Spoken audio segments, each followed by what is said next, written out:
శ్రీ గురుభ్యో నమః. హరి ఓం. ఇప్పుడు మనం చెప్పుకునేటువంటి అంశం ఏమిటి అంటే అండి, భీమఖండంలో మనకి మన భీమేశ్వర స్వామి వారిని పురస్కరించుకుని నక్షత్ర పాదలింగాలు ఇవి ఎన్ని ఉన్నాయి అంటే అండి 108, అంటే 27 నక్షత్రాలు.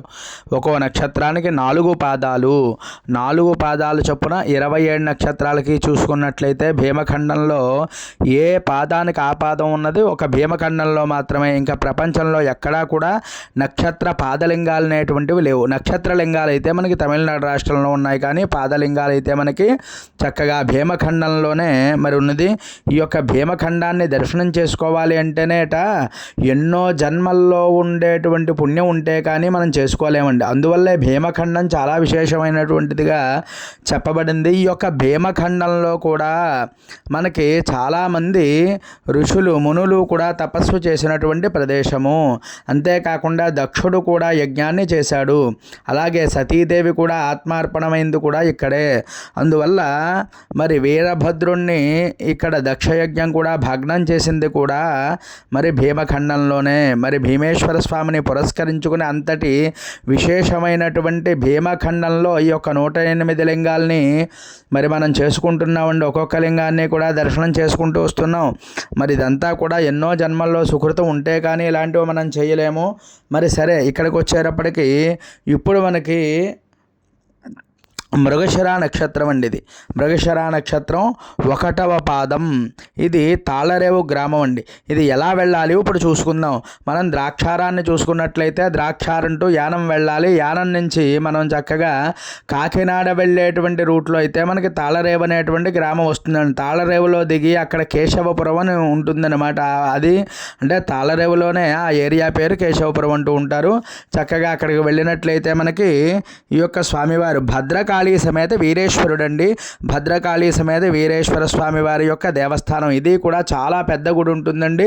అంతేకాకుండా చాలా విశాలంగా ఉంటుంది. ఈ స్వామివారిని చూడొచ్చు. ఇక్కడ సుబ్రహ్మణ్యేశ్వర ఆలయం కూడా ఉంటుందండి. అంటే ఇక్కడ జంటనాగులు అంటే అష్టబంధనంతో కూడినటువంటి మరి సుబ్రహ్మణ్యేశ్వర స్వామి వారు కూడా దర్శనం ఇస్తారు. మరి ఈ స్వామివారిని ఎవరైతే దర్శనం చేసుకుంటారో వారికి వివాహం, అంటే త్వరగా వివాహం అవ్వని వారికి వివాహం, అలాగే సంతానం కలిగిన వారు ఎవరైనా ఉన్నట్లయితే దర్శనం చేసుకున్నట్లయితే స్వామివారిని మనకి సంతానం కూడా త్వరితముగా కలుగుతుంది. అందుకే సుబ్రహ్మణ్యేశ్వరుని నమస్కారం చేసుకోండి. మరి అలాగే స్వామివారిని కూడా ఎవరైనా సరే మృగశిర నక్షత్రం, ఈ యొక్క మృగశిర నక్షత్రం అనేది 1వ పాదం మనకి వృషభ రాశిలోకి వస్తుందండి. ఈ అంటే మృగశిర నక్షత్రం 1, 2, 3, 4 పాదాలు కూడా మరి వృషభ రాశిలోకే వస్తాయి. మరి అందరూ కూడా నక్షత్రానికి సంబంధించినటువంటి దోషాలు పోతాయి ఈ యొక్క లింగాన్ని దర్శనం చేసినట్లయితే. అంతేకాకుండా మృగశిర నక్షత్రానికి అధిష్టాన దేవత ఎవరు అంటే అండి చంద్రుడు. సోముడు అంటే కూడా సోమహ అంటే చంద్రుడు. ఈ యొక్క చంద్రుడిని, ఈ చంద్రుడికి సంబంధించినటువంటి నక్షత్రం కాబట్టి ఈ మృగశిర నక్షత్రాన్ని ఎవరైతే దర్శనం చేసుకుంటారో ఈ 1వ పాదలింగం కాబట్టి మనం ఈ పాదానికి సంబంధించినటువంటి వాళ్ళు ప్రత్యేకించి ఈ యొక్క స్వామిని దర్శనం చేసుకోవచ్చు. అలాగే 1, 2, 3, 4వ పాదాలు కూడా దర్శనం చేసుకున్నట్లయితే సంపూర్ణమైనటువంటి నక్షత్రం దేవత యొక్క అనుగ్రహం మనకి లభిస్తుంది. ఇప్పుడైతే మనం అమ్మవారిని చూస్తున్నాం. భద్రకాళి అమ్మవారండి. ఒక్కసారి నమస్కారం చేసుకోండి. సర్వమంగళ మాంగళ్యే శివే సర్వార్థ సాధికే శరణ్యే త్రయంబకే దేవి నారాయణి నమోస్తుతే. మరి ఇప్పుడు అయ్యవారి దగ్గరికి కూడా వెళ్తున్నాం. మరి అందరూ కూడా నమస్కారం చేసుకోండి.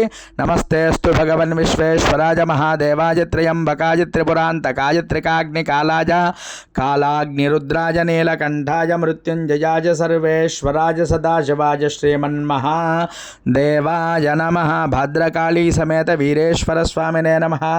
ప్రార్థన నమస్కారం సమర్పయామి.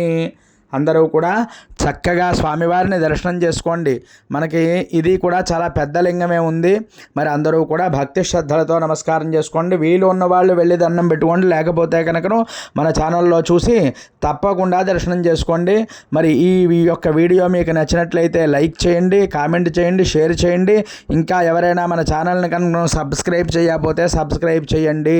ఎందువల్ల అంటే మేము చేసేటువంటి ఈ వీడియోలన్నీ కూడా మీకు ఇంకా దగ్గరగా ఎంతోమందికి చేరాలి అని చెప్పి మా ఆకాంక్ష.